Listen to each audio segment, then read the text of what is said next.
Welcome back, ladies and gentlemen. My very special guest joining me now is the runner of Rush FM, Roy Harlow in Hamilton there. Roy, welcome to the program. Thank you, Vinny. Good to be on. By the way, I just wanted to kind of just thank you. It's been nearly 4 years now that the Vinny Eastwood show has been running, and for most of that time, you've been kind enough to play episodes of the show on Rush FM. And I'm really quite grateful about that. Not a problem. Yeah, we're grateful too, because I think you give a unique spin on some of these subjects, and it's I like the way you make them wake up. Do I make people wake up on actually? I mean, I'm.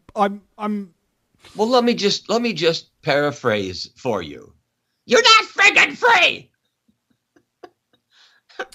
Yeah, pretty much. Okay. Well, see, what I was thinking is that I don't actually wake people up per se. Like for me, the quote unquote wake up is when you go from believing everything the cops and politicians say to realizing that almost everything you've ever been brought up to believe in your entire life is just BS, and you get really stressed and depressed about it. That's what I call waking up. So my show isn't trying to wake people up. It's trying to keep those who are already awake to stay sane so that they're no longer stressed and depressed. And that's what the whole humor thing is about. And that's why it's not all like I have the documents, credibility. I don't care about that kind of stuff. It has no value for me. Sanity, on the other hand, and good people having a good laugh and enjoying their lives amidst the scumbaggery is important to me. I agree, Vinny, and I think that's part of the presentation side that makes it attractive. I think that's what people are doing. They wake up and they go into this depression because, as you said, everything's not true. You know, Bob Dylan said it, all the truth in the world adds up to one big lie. And you see that, and when you do, it's a culture shock. And it's, Susanne Posel talks about that too. She's saying we're going through an identity crisis because your identity is built upon what you understand as your reality. And when you find that's bogus, you go, well, wait a minute, where am I? And it's good to go, well, hey, don't worry about where you're at. You're still among us earthlings, and we can still carry on in spite of the fact that it's not the playing field we thought we were on, but we can still play. Mm-hmm. It's true. Now, I was thinking about, in terms of my role in the actual movement itself, is integral and necessary. However, it's not the only role that's integral and necessary. You know, I mean, activists and whistleblowers, as far as I'm concerned, they do the real work, like the real hard work. They're the ones who have bullets coming through their windows at night. They're the ones who have their family members threatened, yeah, etc. I don't have any of that kind of stress and pain in my life. Right. And as a result, I'm still capable of keeping my head in a space where I'm happy and I can make jokes about stuff. I haven't lost my sense of humor. These people are in great danger, I believe, Roy, of losing their sense of humor. It is hats off to these guys. I mean, Jim Stone, freelancer, he's one who's, on the front edge. He lives in flux. You know, there's several of them. What's the Garner guy? Zen Garner. He's lives in flux. There's quite a few of them that are really investigative journalists, and they're really giving you the facts. The trouble is that people are so far removed by the disinformation that they don't appreciate these facts, nor these guys as sacrifice. And I think that's one thing you and I get to do, being in the industry where we're actually presenting information that's truthful. We get to see how these guys are actually sacrificing a lot more than the populace can appreciate. And by presenting their information on Rush FM, for example, we do it more than once. Because this is another problem I see, is that these guys come through, or you and I, we come through as something that's informative, and it just goes by one time like a flash. And we're trying to use Rush FM as a repetitive opportunity. That spot gets played more than once. More people get a chance to hear it.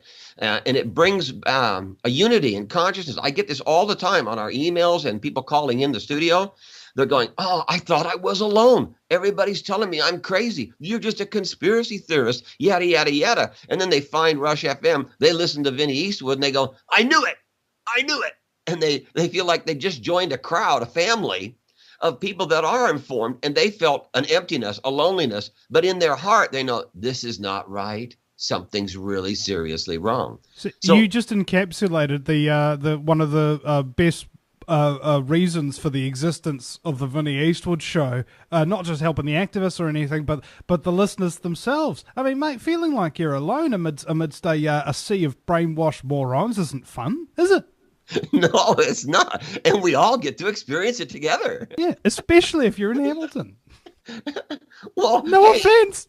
I don't know anywhere that's exempt from the media contamination claptrap stuff. You know, you really do have a good point there. From screen addiction, you know? Yeah.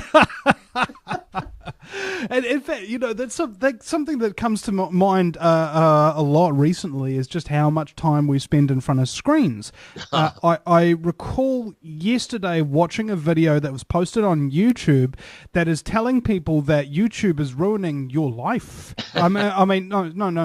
Facebook is ruining your life because you're never actually making eye contact with anyone. You're never actually embracing anyone. You're never there to experience anything real anymore. And you are so isolated from everybody, but your mind thinks that you're not.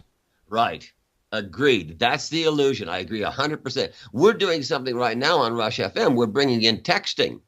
We can have a text line. People can text in because they're not skilled in calling and interacting and speaking their mind. They're semi-retarded in their interactive skills. So we're kind of taking a step toward them to give them an opportunity to take a step out of their box. And we're trying to use the text. We used to have this a few years ago when we first started with you.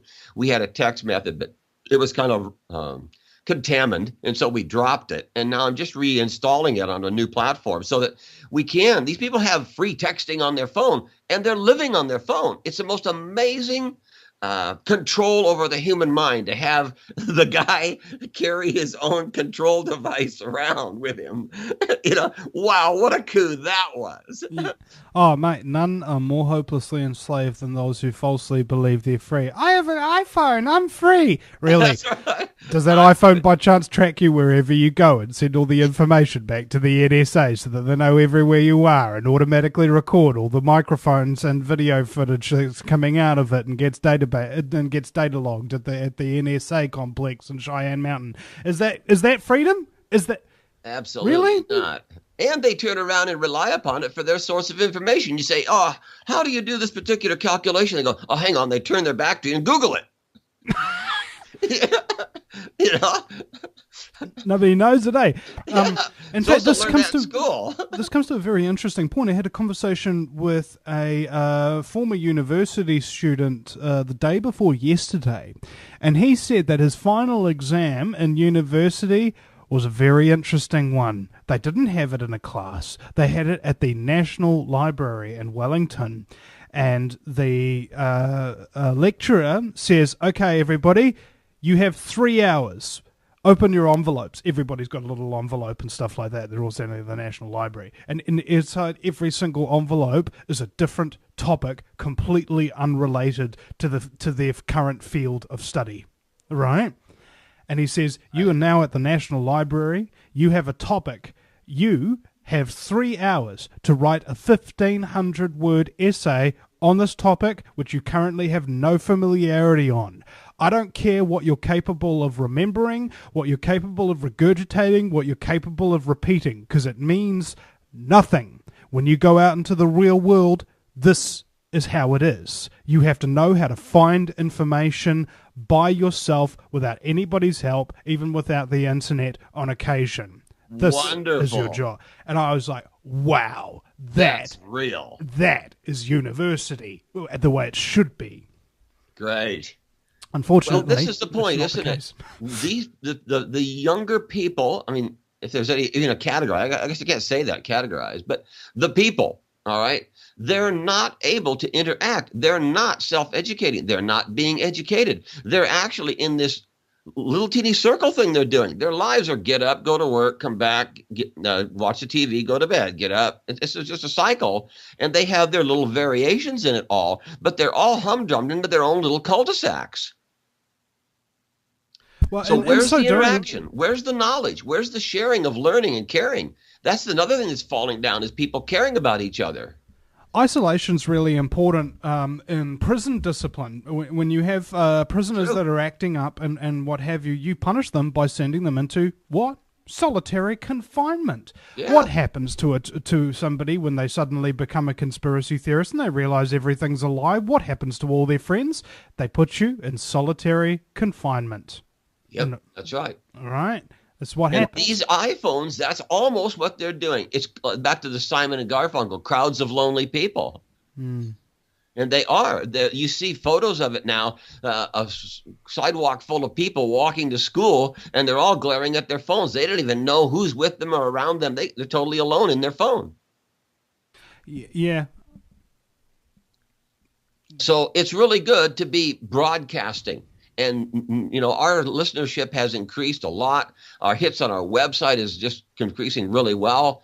That's going up quite a bit. And we now know from our statistics, there's no time, 24 hours a day, that there isn't a minimum of 20 people listening to Rush FM.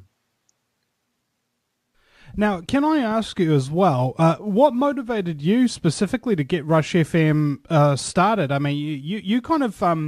the whole time I've known you, you've been really, really into waking people up. That's never been my focus, but it appears to have been yours for quite some time. What got you into that?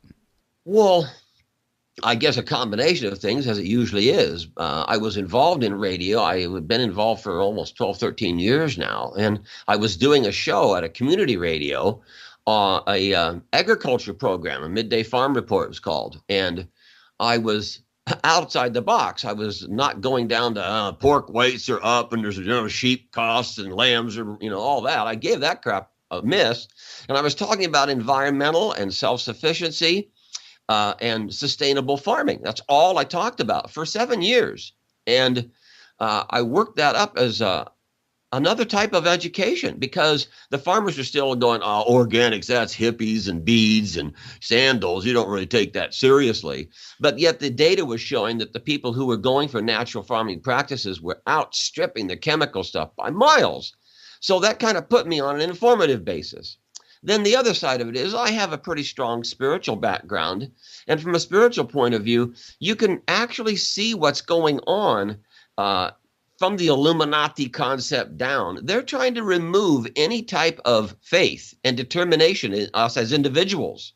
They don't want us to have faith in ourselves. They don't want us to have a tight-knit family. They don't want us to have a mature interaction in our communities. They don't want us to have any relationship to God. They want all of that rubbed out, and they're trying in every imaginable way to replace those concepts with dependent on the state, dependent on money, dependence on their Illuminati global control. And I'm going, wait a minute, this is a godless motivation being molded and morphed into all these other downstream problems. And I think that's where we're at today on this idea that they've taken it further, that they want to be the controllers to the point it's who lives and who dies on their decision, not our own. And so what can be said? This is a war. It's a subtle, plain, invisibly based war. And so I'm going, wait a minute. I can't stand that. I can't succumb to that. And I believe it's time for there to be a platform. Radio was already in my life. Well, let's see what we can do here. And that's what I did.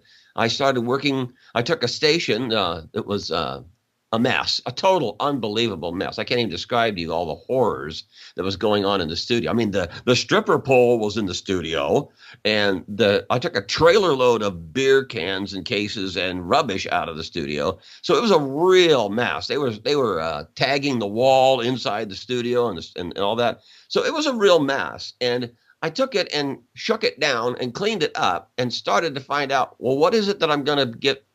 What a broadcast. It's going to make people care and pay attention. And that's where Rush FM started. And I just went through going, well, I can't put on big, long, involved talkback programs. I didn't have the equipment, tools, support, etc. at the time anyway. And I feel that everybody is so distracted. You got to hit them with something that's a minute or two or three and get them thinking and let go. And that's the way I've structured Rush FM. And so we've been very successful. We have hundreds of spots and quotes and inserts, and we're constantly looking for insightful comments by intelligent people, those people that have had the opportunity to be in the front row, to hear something, to analyze in proper perspective.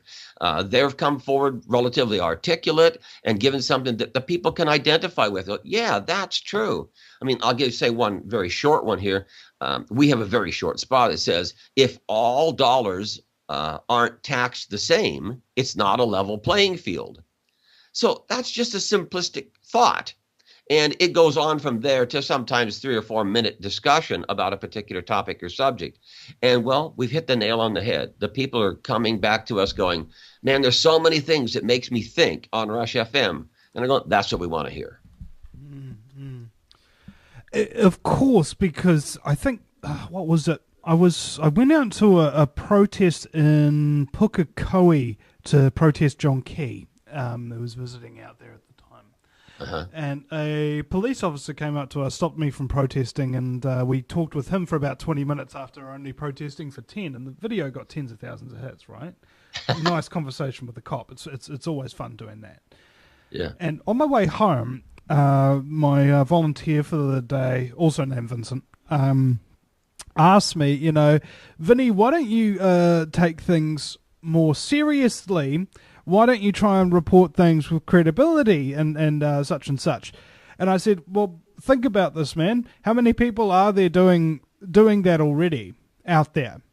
People are really working hard to maintain their credibility and to report all the facts, etc., and are doing it really seriously. And he says, well, it's pretty much all of them. And I go, now, how many other people out there who are just having fun and making people not want to kill themselves?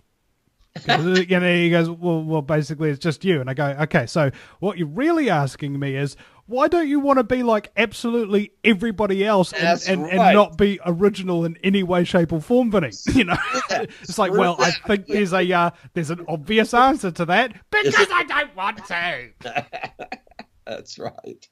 What the hell is the point? We don't need more sameness.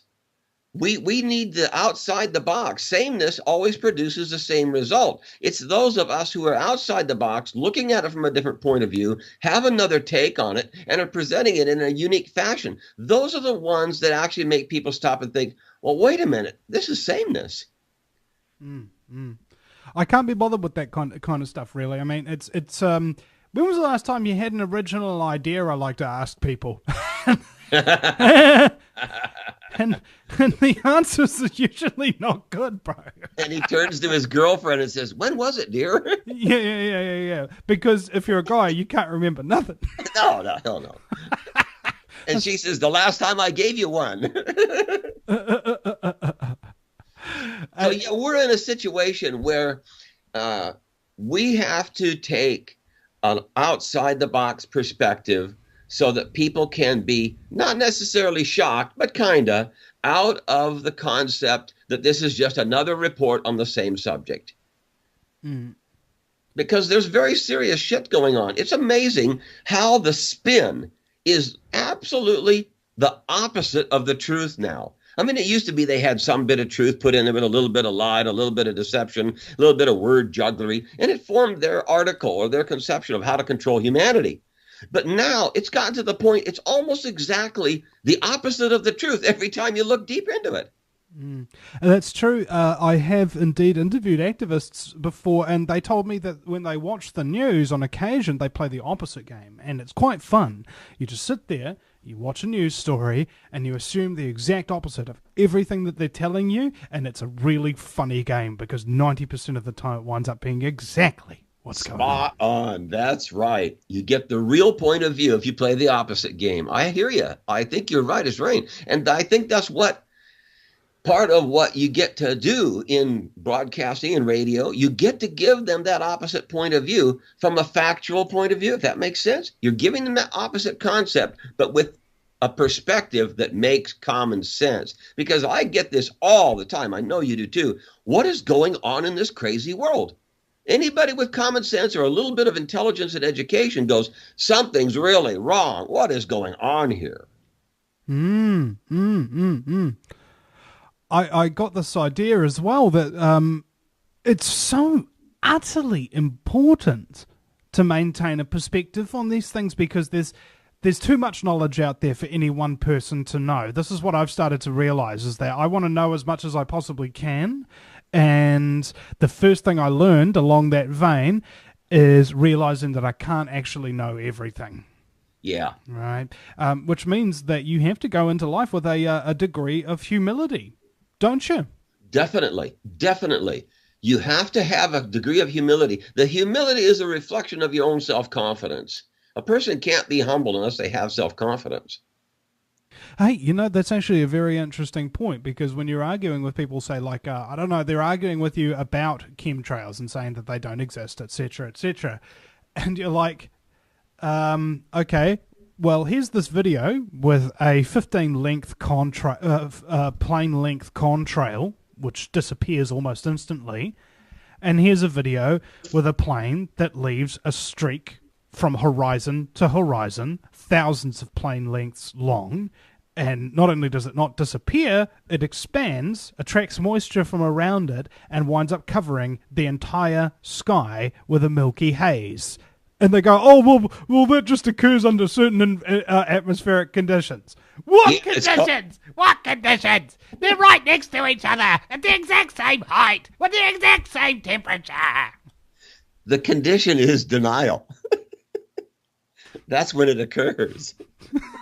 Oh, yeah, the atmospheric condition, denial can allow chemtrails to manifest, like like Percy Jackson and the Lightning Thief or something like that. I manifest chemtrail with my brain god powers. Yeah, right. Here, let me share something with you. This is an email I got 2 days ago. I've just been on a short visit back to New Zealand after living abroad for 10 years now. On this visit, I stumbled across your station and must say am very impressed. Please keep up the good work with what you're doing. I've forwarded your website address to quite a few close friends now to add to your following. I'm 33 years old and constantly struggling to understand what the hell is going on in this world.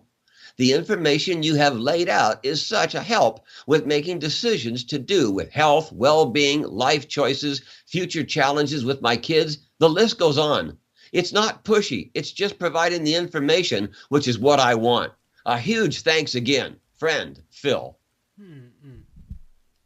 That's the kind of stuff we're getting, Vinny. Yeah. I get a lot of that too. And what's interesting is the compliments. This is how the brain works, or at least my brain anyway. You get 10 to 1. Is this going to be too much information? No, this is going to be pretty straightforward. Oh, okay, good. You get 10 to 1 compliments versus insults, but you remember the insults 10 to 1 versus the compliments. Well, that's only human nature to make you try to improve. It doesn't have to wound you or give you a doubt in your mind or your heart. It's only an indication that there's room to improve. And if you take it like that, it's the water off a duck's back. It's true.